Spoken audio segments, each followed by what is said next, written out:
അപ്പോൾ ഈ ഒരു സെഷനിൽ നമ്മൾ ഡിസ്കസ് ചെയ്യാൻ പോകുന്നത് ഇറ്റ് ഈസ് അബൌട്ട് വൈൽഡ് ലൈഫിനെ കുറിച്ചാണ് അല്ലെ. അപ്പൊ കഴിഞ്ഞ പ്രീവിയസ് സെഷനിൽ നമ്മൾ ഡിസ്കസ് ചെയ്ത ഏതൊക്കെ കാര്യങ്ങളായിരുന്നു, ഏതൊക്കെ ഫോറസ്റ്റ് ടൈപ്പിനെ കുറിച്ച് നമ്മൾ ഡിസ്കസ് ചെയ്ത്? First one tropical evergreen forest, tropical deciduous forest, പിന്നെന്താണ് തോണി ഫോറസ്റ്റ്, തോണി ടൈപ്പ് ഓഫ് ഫോറസ്റ്റിനെ കുറിച്ച് നമ്മൾ ഡിസ്കസ് ചെയ്തു. മാംഗ്രൂവ് ഫോറസ്റ്റിനെ കുറിച്ച് നമ്മൾ ഡിസ്കസ് ചെയ്തു അല്ലെ. മാംഗ്രൂവ് ഫോറസ്റ്റിനെ കുറിച്ച് ഡിസ്കസ് ചെയ്തു. അതുപോലെ തന്നെ mangrove forest and mountain forest, ആ ടൈപ്പ് ഓഫ് ഫോറസ്റ്റിനെ കുറിച്ചൊക്കെ നമ്മൾ പ്രീവിയസ് സെഷനിൽ ഡിസ്കസ് ചെയ്ത കാര്യമാണ്. ഇനി നമ്മൾ ഡിസ്കസ് ചെയ്യാൻ പോകുന്ന another topic it is about wild life അല്ലെ. അപ്പൊ എന്താണ് വൈൽഡ് ലൈഫ് എന്ന് പറയുന്നത്? Like it's Flora, India is also rich in its fauna. എന്ന് പറയുമ്പോൾ നമ്മൾ പറഞ്ഞു 47 സ്പീഷീസ് ഓഫ് പ്ലാന്റ്സ് ഉണ്ട് നമ്മുടെ ഇന്ത്യയിൽ എന്ന് പറഞ്ഞു. അതുപോലെ തന്നെ കുറെ ടൈപ്സ് ഓഫ് ആനിമൽ സ്പീഷീസും നമ്മുടെ ഇന്ത്യയിൽ എക്സിസ്റ്റ് ചെയ്യുന്നുണ്ട് അല്ലെ. എത്രയാണ് നമ്മൾ അതിന് എണ്ണം പറഞ്ഞത്? It has approximately 90,000 animal species were existing in India. 90,000 animal species എവിടെ എക്സിസ്റ്റ് ചെയ്യുന്നുണ്ട്? ഇന്ത്യയിൽ എക്സിസ്റ്റ് ചെയ്യുന്നുണ്ട് അല്ലെ. And the country has about 2,000 species of birds. അപ്പൊ നമ്മൾ പറഞ്ഞു ഇന്ത്യയിൽ 90,000 ആനിമൽ സ്പീഷീസ് ഉണ്ട്. അതുപോലെ തന്നെ എന്തുണ്ട്? 2000-ലധികം ബേർഡ് സ്പീഷീസും നമ്മുടെ ഇന്ത്യയിൽ എക്സിസ്റ്റ് ചെയ്യുന്നുണ്ട്. They constitute 13% of the world's total. എന്ന് വെച്ചാൽ വേൾഡ്സിൽ മൊത്തത്തിലുള്ള ബേർഡ് സ്പീഷീസ് വെച്ച് നോക്കുമ്പോൾ 13% എവിടെയാണുള്ളത്? ബേർഡ് സ്പീഷീസ് കൂടുതൽ ഇന്ത്യയിലാണ് ഉള്ളത്. അപ്പൊ നമ്മൾ പറഞ്ഞു like it's Flora, India is also rich in its fauna.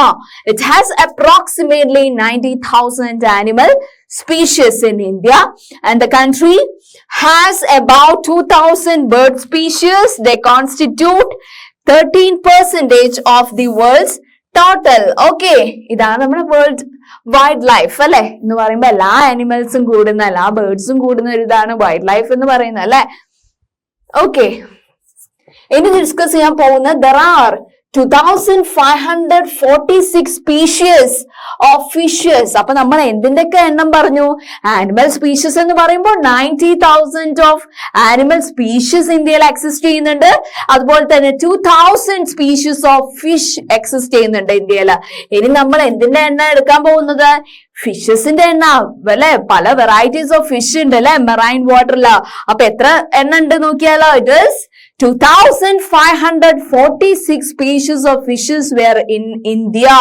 എന്ന് പറയുന്നത് ഇറ്റ് ഈസ് നിയർലി 12%. വേൾഡിൽ മൊത്തത്തിൽ നോക്കുമ്പോൾ 12% ഫിഷ് സ്പീഷീസ് ഉള്ള രാജ്യം ഇന്ത്യയാണ്. Okay, it also shares between 5 and 8% of world's amphibians, reptiles, mammals. ഒക്കെ എവിടെ ഉണ്ട്? ഇന്ത്യയിലുണ്ട്. 5 to 8% ഓഫ് വേൾഡ്സിന്റെ എണ്ണത്തിൽ ആംഫിബിയൻസ്, 5 to 8% ഓഫ് ആംഫിബിയൻസും റെപ്റ്റൈൽസും മാമൽസും എവിടെ എക്സിസ്റ്റ് ചെയ്യുന്നുണ്ട്? ഇന്ത്യയിൽ എക്സിസ്റ്റ് ചെയ്യുന്നുണ്ട് അല്ലെ. അതാണ് പറഞ്ഞത് there are 2,546 species of fish which account for nearly 12% of the world's stock, and it also shares between 5 and 8% of the world's amphibians, reptiles and mammals. Okay, and next slide.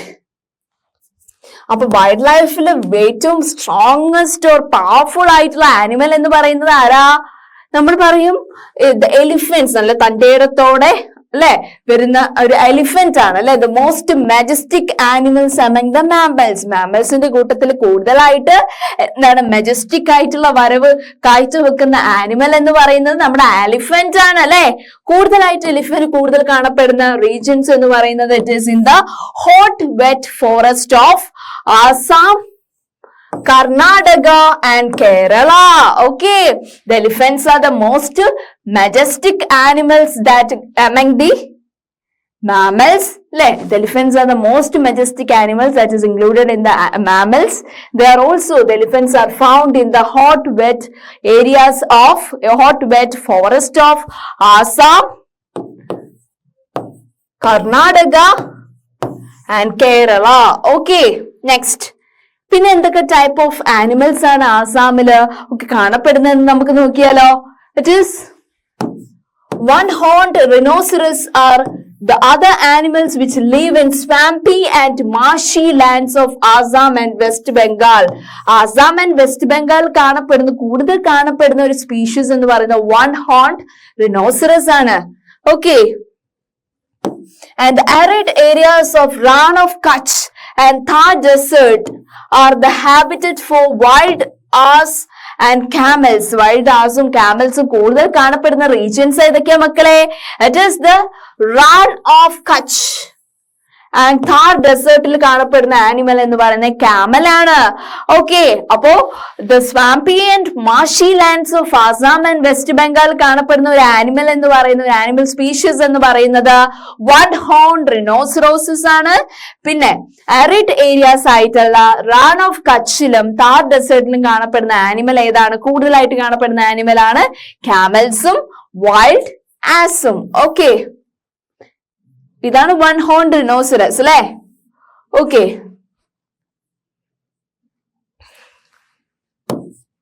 the Indian bison, Nilgai, it is blue bull, and Chausinga, it is four-horned antelope, gazelle and different species of deer are some other animals found in India. ഇന്ത്യയിൽ കാണപ്പെടുന്ന മറ്റ് ആനിമൽസിന്റെ പേര് ചോദിച്ചാൽ എന്തൊക്കെ പറയണം മക്കള്? Indian bison, second one nilgai, it is blue ബുള്ളിനെയാണ് നീൽഗായ് എന്ന് പറയുന്നത്. ചൗസിംഗ എന്ന് പറയുന്നത് മീൻ ചെയ്യുന്നത് ഏത് ആനിമൽ? ഫോർ ഹോൺഡ് ആന്റിലോപ്പിനെയാണ്. Okay, and gazelle and different species of deers ഒക്കെ എവിടെ കാണപ്പെടുന്നുണ്ട്? നമ്മുടെ ഇന്ത്യയിൽ കാണപ്പെടുന്നുണ്ട്. It is ഏതാണിത്?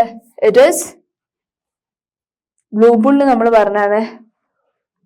ചൗസിംഗ പോലുള്ള ടൈപ്സ് ഓഫ് ആനിമൽസ് ആണ്. പിന്നെ സെവറൽ സ്പീഷീസ് ഓഫ് മങ്കീസും നമ്മുടെ ഇന്ത്യയിൽ കാണപ്പെടുന്നുണ്ട് അല്ലെ? അപ്പൊ it also has several species of monkeys in our wild life family. പല ടൈപ്സ് ഓഫ് മങ്കീസ് നമ്മൾ കണ്ടിട്ടില്ലേ? Okay, and India is the only country in the world that has both tigers and lions. കൂടുതൽ ഈ പുലികളും അതുപോലെ സിംഹങ്ങളും ഉള്ള ഒരു രാജ്യം എന്നുള്ള റാങ്കിങ് ആർക്കാ മക്കളെ? നമ്മുടെ ഇന്ത്യക്കാണ് അല്ലെ? Okay, and the natural habitat of Indian lion എന്ന് പറയുന്നത് ഗിർ ഫോറസ്റ്റ് ഇൻ ഗുജറാത്ത്. കൂടുതലായിട്ട് ഈ സിംഹത്തിന്റെ കൊട്ടാരം എന്ന് പറയുന്നത് ഏത് ഫോറസ്റ്റ് ആണ്? It is the Gir forest of Gujarat. Okay, അപ്പൊ നമ്മൾ എന്താ പറഞ്ഞത്? India also has several species of monkeys, okay, in the family of wildlife. And India is the only country in the world that has both tigers and lions. Okay, and the natural habitat of Indian lion in the it is the Gir forest in Gujarat. Okay, ഇതാണ് different species of monkeys എന്ന് പറഞ്ഞല്ലോ. അതിലൊരു species ആണ് കേട്ടോ അത്. പിന്നെ കൂടുതലായിട്ട് നമ്മൾ പറഞ്ഞു ലയൺ കൂടുതലായിട്ട് ലയൺസ് കാണപ്പെടുന്നത് it is in the Gir forest of Gujarat. അപ്പൊ ടൈഗേഴ്സ് കൂടുതൽ കാണപ്പെടുന്ന സ്റ്റേറ്റ്സ് ഏതൊക്കെയാ നമുക്ക് അറിയണ്ടേ? Tigers are found in the forest of states like Madhya Pradesh and in the Sundarbans of West Bengal and the Himalayan regionിലൊക്കെയാണ്, Himalayan ഫോറസ്റ്റിലൊക്കെയാണ് കൂടുതലായിട്ട് ടൈഗേഴ്സ് കാണപ്പെടുന്നത്. എവിടൊക്കെയാണ്? It is in the forest of first one, it is in the forest. Tigers are found in the forest of Madhya Pradesh. And second one, it is found in the forest of Sundarbans of west Bengal. And third one, it is in Himalayan region. Okay, and next point, ipo leopards are members of the cat family. Cat family le oru member koodiyanu leopard ennu parayunnathu. They are important among the animals of prey. Okay, അപ്പൊ നമ്മൾ എന്താ പറഞ്ഞത്? കൂടുതലായിട്ട് lion കാണപ്പെടുന്ന Gir forest of Gujarat ആണ്. Tiger കാണപ്പെടുന്ന States എന്ന് പറയുന്ന ഫോറസ്റ്റ് ഏതൊക്കെ സ്റ്റേറ്റിലെ ഫോറസ്റ്റിലാണ് കാണപ്പെടുന്നത്? In the forest of Madhya Pradesh, Sundarbans of west Bengal and Himalayan region. പിന്നെ നമ്മൾ പറഞ്ഞ അടുത്ത point, leopards are also the members of the cat family too. Okay, പിന്നെ നെക്സ്റ്റ് സ്പീഷീസ് ഓഫ് ആനിമൽ എന്ന് പറയുന്നത് it is the Himalayas harbour. It is hardy range of animals which survive in extreme coldilum നല്ല തണുപ്പിലും exist ചെയ്യുന്ന ഒരു animal ആണ് Himalayas harbour. Okay, Himalayas harbor this hardy range of animals which exist in cold climate too. Okay, Himalayas harbor എന്ന് പറയുന്ന animal. Okay, പിന്നെ അപ്പൊ ലഡാക്സിന്റെ freezing high ഓൾട്ടിറ്റ്യൂഡിൽ എക്സിസ്റ്റ് ചെയ്യുന്ന ആനിമൽ ഏതൊക്കെയാണ്? അത്രയും തണുപ്പിൽ എക്സിസ്റ്റ് ചെയ്യുന്ന യാക്ക് പോലുള്ള animals and the shaggy horned wild ox weighing around the ton and the Tibetan antelope and the barrel, the blue sheep and the wild sheep and the Kiang, Tibetan wild ass. Okay, ലഡാക്കിൽ കാണപ്പെടുന്ന species of animals ഏതൊക്കെയാണ്? First one yak, YAK. Second one the shaggy horned wild ox. Third one it is the Tibetan antelope. Fourth one the barrel, the blue sheep. And fifth one it is the wild sheep and the sixth one it is Kiang, Tibetan wild ass ന് പറയുന്ന ഒരു പേരാണ്. ഇതൊക്കെയാണ് ലഡാക്കിൽ കാണപ്പെടുന്ന species of animals. Okay, furthermore നമുക്ക് വേറെ എന്തൊക്കെ ടൈപ്പാണ് കൂടുതലായിട്ട് കാണപ്പെടുന്നത് വൈൽഡ് ലൈഫ് ഫാമിലിയിലുള്ളത്? The ibex and the bear and the snow leopard and rare red panda are also found in the certain pockets. ചില ഏരിയാസിൽ നമുക്ക് എന്തൊക്കെ കാണാം? The ibex, first one ibex species of animal, second one bear, third one snow leopard, fourth one rare red panda are found in certain area. Okay, in the rivers, lakes and coastal area കൂടുതൽ കാണപ്പെടുന്ന species of animal ഏതൊക്കെയാണ്? നദിക്കരയിലോ നദിയിലൊക്കെ കാണപ്പെടുന്ന in the rivers, lakes and coastal areas we can see turtles and crocodiles and gharials can be found in the rivers, lakes and coastal areas. Okay, ഇതാണ് ibex പോലുള്ള animal. Okay, ഇത് snow leopard ആണ്. Okay, അതുപോലെ തന്നെ നമ്മൾ ആനിമൽസിന്റെ diversity പോലെ തന്നെ ബേർഡ്സിന്റെ diversity in India is very colourful അല്ലെ? It is very birds life in India is colourful. ഏതൊക്കെ ബേർഡ്സിന്റെ മക്കൾക്ക് അറിയാം? First one peacocks, pheasants, ducks, parakeets, cranes and pigeons are some of the birds that inhabiting the forest and wetlands of country. Okay, ഏതൊക്കെ ബേർഡ്സിന്റെ മക്കൾക്ക് അറിയാം? Peacock, pheasants, ducks, parakeets, cranes and pigeons that is inhabiting in the forest and wetlands of our country.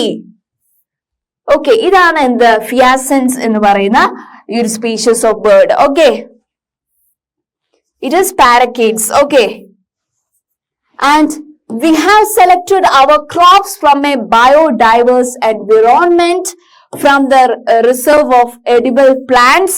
We also experimented and selected many medicinal plants. അല്ലേ?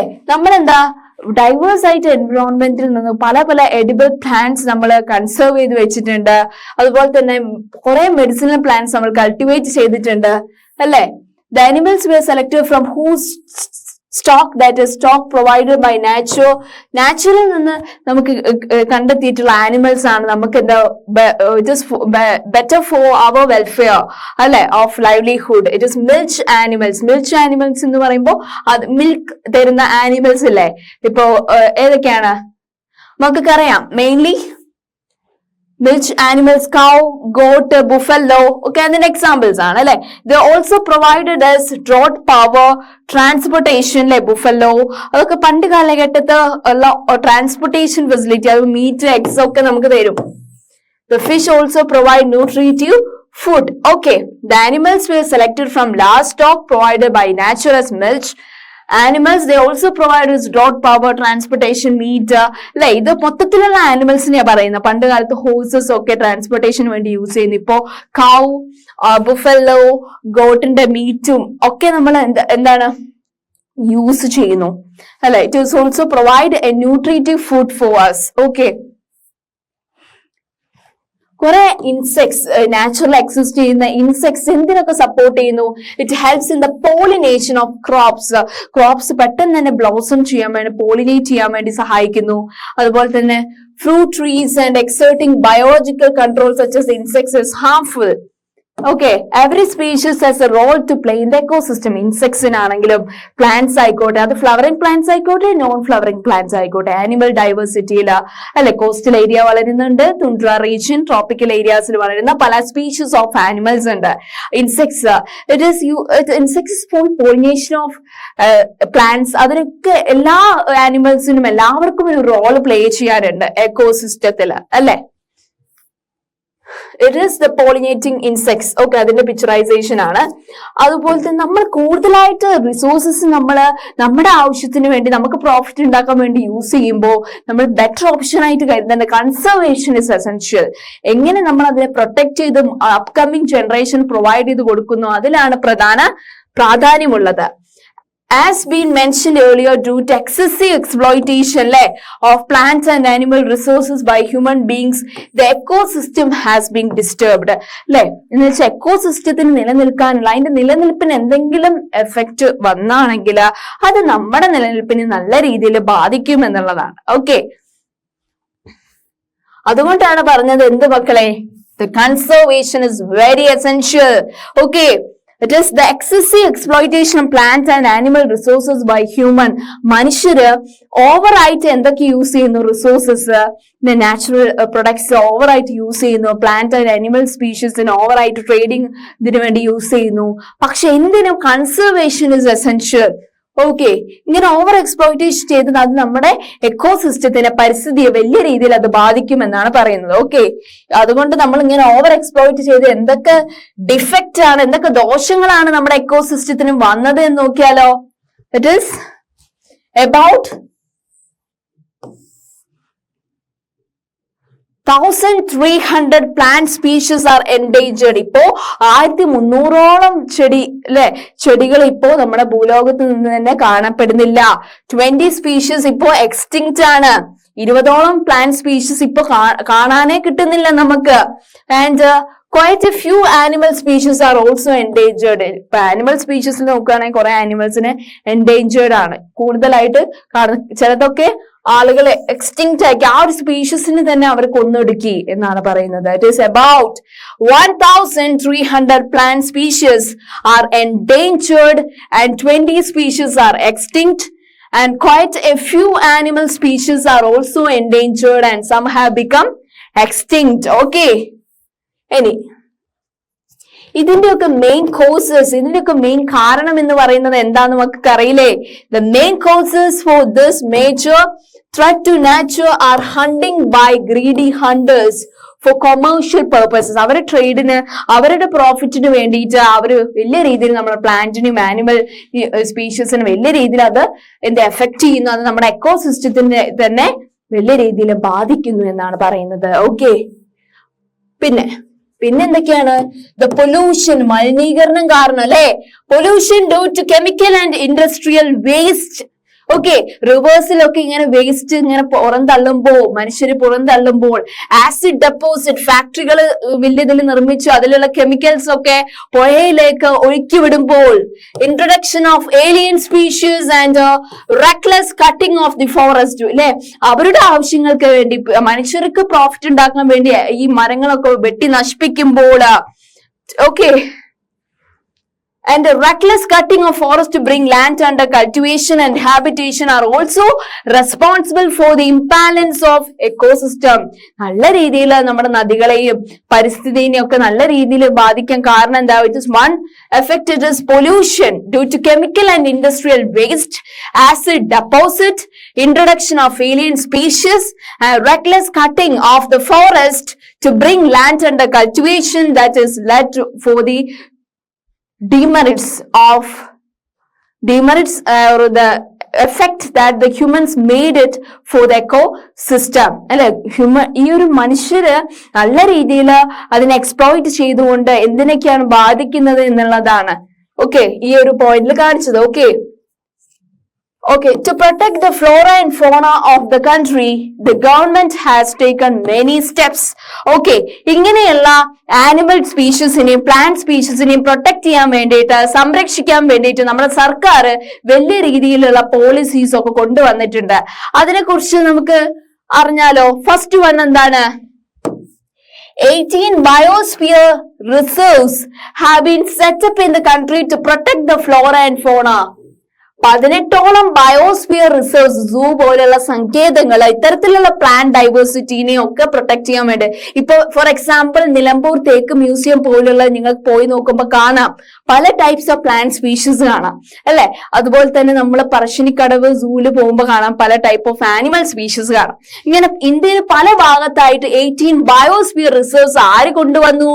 Government കൊണ്ടുവന്നു അല്ലെ. പിന്നെ 12 out of this, ഈ ഒരു 18 ബയോസ്ഫിയറിൽ 12 എണ്ണം എന്താണ്? 12 എണ്ണം ഏതൊക്കെ പേരിൽ അറിയപ്പെടുന്നത്? സുന്ദർബൻസ്, നന്ദാ ദേവി.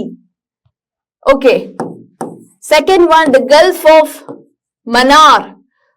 Third one Nilgiri. Fourth one Nokrek. Fifth one great Nicobar. Sixth one Simlipal. And seventh one Pachmarhi. And 8th one Achin Kamar and Amar Kandak. And 9th one Agastya Malay. And Kanchan Desonga. 10th one it is Kangjan Desonga. 10th one and Pana have been included in the World Network of Biosphere Reserves in the പേരാണ്.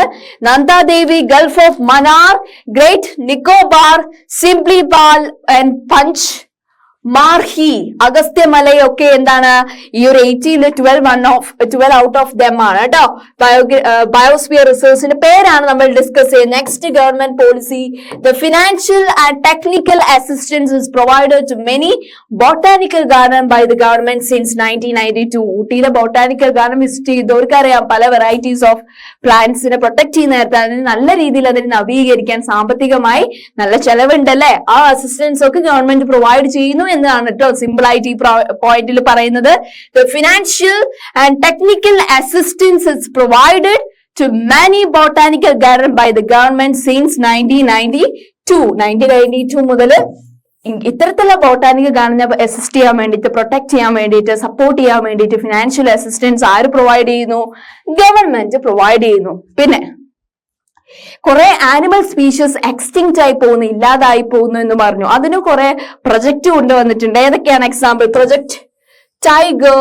കൂടുതലായിട്ട് ഈ ടൈഗേഴ്സിനെ അതിന്റെ bones ഒക്കെ trade ചെയ്ത് കടത്തുന്നു. അപ്പോൾ ടൈഗറിനെ protect ചെയ്യാൻ വേണ്ടി project tiger എന്നൊരു പ്രൊജക്ട് കൊണ്ടുവന്നു. Project rhino and project Great Indian Bustard and many other eco developmental projects have been introduced by government. ഇതൊക്കെ ഗവൺമെന്റ് പുട്ട് ഫോർവേഡ് ചെയ്തിട്ടുള്ള എക്കോ ഡെവലപ്മെന്റൽ പ്രൊജക്ട് ആണ്. It is first one project tiger സ്പീഷീസിനെ ഇല്ലായ്മ ചെയ്യുന്ന മനുഷ്യർക്കെതിരെ tiger സ്പീഷീസിനെ protect ചെയ്യാൻ വേണ്ടി government കൊണ്ടുവന്ന eco developmental project ആണ് പ്രൊജക്ട് ടൈഗർ എന്ന് മക്കൾ ഓർക്കണം.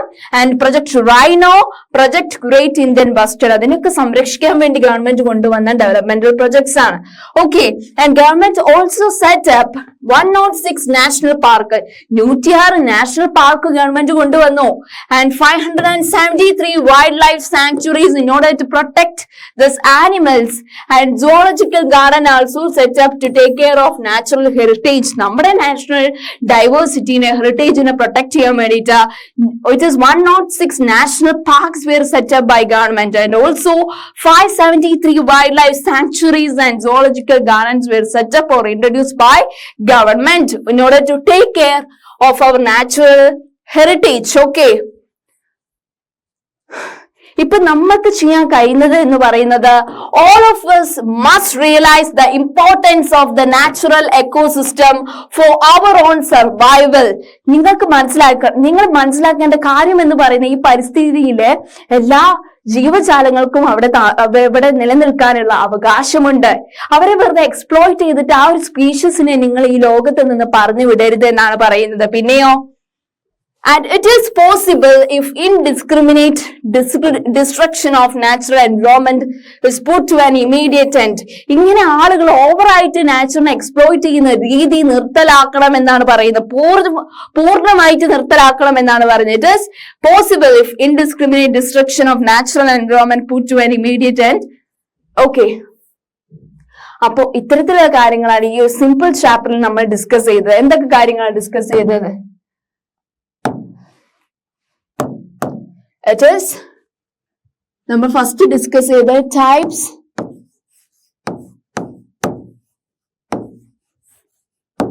ടൈപ്സ് ഓഫ് വെജിറ്റേഷൻ ആണ് അല്ലെ. പല ടൈപ്സ് ഓഫ് വെജിറ്റേഷൻ നമ്മൾ ഡിസ്കസ് ചെയ്തു. പിന്നെ നമ്മൾ ഡിസ്കസ് ചെയ്ത another topic it is wild life അല്ലെ.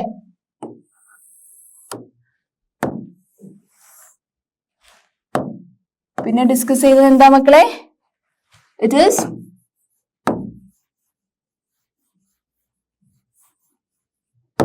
Wild life. അപ്പോ ടൈപ്സ് ഓഫ് വെജിറ്റേഷൻ നമ്മൾ എന്തൊക്കെയാ മക്കളെ ഡിസ്കസ് ചെയ്ത്? ഓരോന്നായിട്ട് മക്കൾ പറഞ്ഞേ. ടൈപ്സ് ഓഫ് വെജിറ്റേഷൻ, എത്ര ടൈപ്സ് ഓഫ് വെജിറ്റേഷൻ ഉണ്ട്? 5 ടൈപ്സ് നമ്മൾ പറഞ്ഞതാണ്. ഓരോന്നായിട്ട് ആലോചിച്ച് പറഞ്ഞേ. It is first one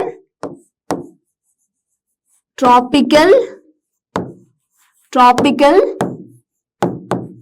evergreen forest. പിന്നെ നമ്മൾ എന്താ പറഞ്ഞത്? Second type of vegetation it is tropical deciduous forest അല്ലേ. Tropical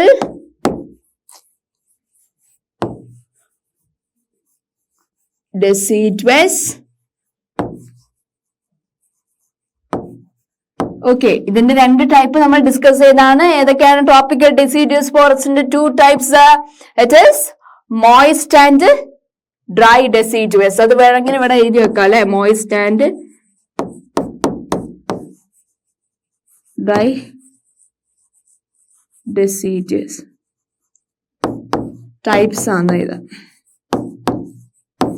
okay, and third one ഏതാണ്? തേർഡ് വൺ മക്കൾ പറഞ്ഞ ഇറ്റ് ഈസ് തോണി ഫോറസ്റ്റ് അല്ലെ. തോണി ഫോറസ്റ്റ് അല്ലെ. തോണി ബുഷസ് കൂടുതലായിട്ട് കാക്ടി, അക്കേഷ്യ പോലുള്ള പ്ലാന്റ്സ് ഒക്കെയാണ് തോണി ഫോറസ്റ്റിൽ വരിക. ഫോർത്ത് വൺ മൗണ്ടെയിനിൽ വലിയ തിക്ക് ആയിട്ടുള്ള ലീവ്സ്, നല്ല ഉയരമുള്ള ട്രീസ് ഒക്കെ അല്ലേ, ഓക്ക്, അതുപോലെ തന്നെ സാൻഡൽ വുഡ് ഒക്കെ അതിൽ പെടും മൗണ്ടെയിൻ ഫോറസ്റ്റിൽ കേട്ടോ.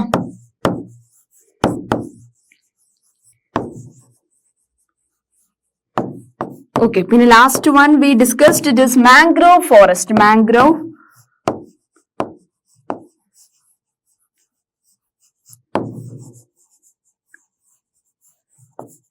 okay, mangrove forest. Okay,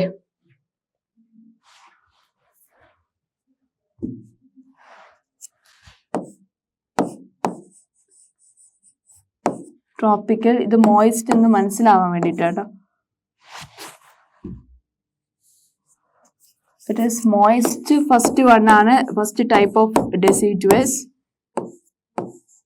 Okay, is it okay? ഇവിടെ thorny forest. ഓക്കെ, തോണി ഫോറസ്റ്റ്. അപ്പൊ വൈൽഡ് ലൈഫ് എന്ന് പറയുമ്പോൾ നമ്മൾ എന്തൊക്കെ ഡിസ്കസ് ചെയ്തു? ആനിമൽ സ്പീഷീസിനെ കുറിച്ച് ഡിസ്കസ് ചെയ്തു അല്ലെ. ആനിമൽ സ്പീഷീസ് എന്ന് പറയുമ്പോൾ ഏതാണ്? മജസ്റ്റിക് ആനിമൽ എന്ന് പറഞ്ഞാൽ നമ്മൾ എലിഫന്റിനെയാണ് അല്ലെ. കൂടുതലായിട്ട് എലിഫന്റ് കാണപ്പെടുന്ന സ്റ്റേറ്റ്സ് ഏതൊക്കെയാ? ആസാം,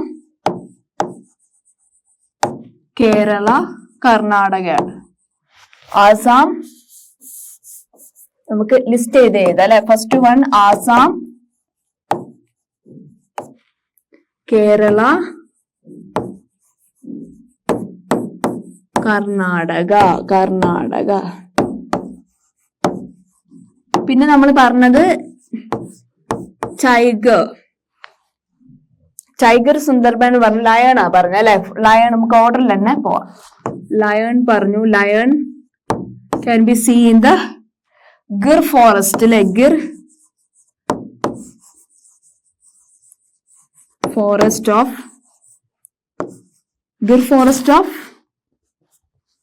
ഗുജറാത്ത്. പിന്നെ നമ്മൾ പറഞ്ഞ ലയൺ ആണ്, ടൈഗർ ആണ് അല്ലെ. സുന്ദർബൻ വെസ്റ്റ് ബംഗാളിലാണ്.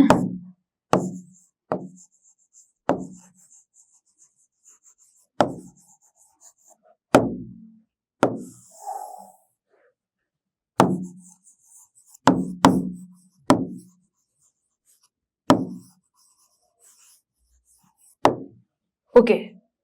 പിന്നെ നമ്മൾ ഡിസ്കസ് ചെയ്ത കോൾഡ് റീജിയൻസിൽ എക്സിസ്റ്റ് ചെയ്യുന്ന ആനിമൽസ്, തുൻഡ്ര പോലുള്ള അവിടെയൊക്കെ എക്സിസ്റ്റ് ചെയ്യുന്ന ആനിമൽസ് ആണ് snow leopard, wild as. Okay, എവിടെയാ? ലഡാക്കിലും ഒക്കെ കാണാം, ലഡാക്ക്. Okay okay. അപ്പൊ നമ്മൾ എന്തൊക്കെയാ ഡിസ്കസ് ചെയ്തത് മക്കളെ?